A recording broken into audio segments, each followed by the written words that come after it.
যে মানুষ যখন আল্লাহকে ভুলে যায় তখন আল্লাহর পক্ষ থেকে বান্দার উপরে আচরণ কেমন হয়।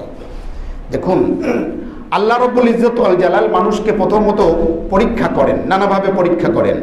প্রথম আল্লাহ পরীক্ষা করেন, তাকে বিপদ আপদ অভাব ইত্যাদি দেন। যখন বান্দা আল্লাহকে ভুলে যায়, প্রথম পরীক্ষা হয় যখন ভুলে যায় আল্লাহ থেকে, তখন পরীক্ষা করে আল্লাহ তাকে বিপদ আপদ দেন। যদি ফিরে আসে আলহামদুলিল্লাহ, আর যদি ফিরে না আসে আল্লাহ দ্বিতীয় পরীক্ষা নেন।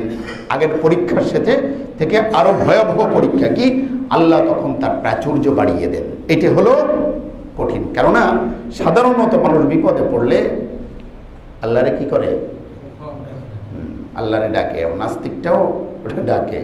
সম্ভবত হুমায়ুন আহমদের একটা বইয়ের মধ্যে আসছে, সম্ভবত আমার যতটুকু স্মৃতি, তাতে অত বেশি বই তাদের পড়ি না।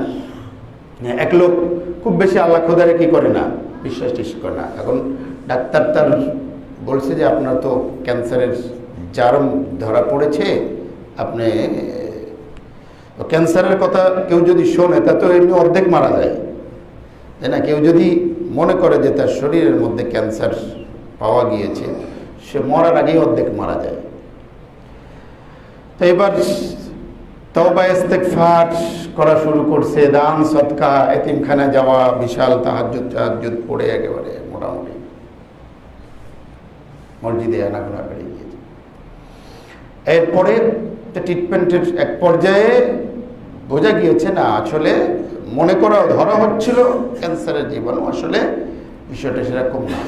যেদিন থেকে বেশ সে হয়েছে যে না আসলে তার ক্যান্সারের আর জীবাণু নেই, তখন থেকে আবার সেই কি করছে, ছেড়ে দিয়েছে, আগের মতো হয়ে গেছে।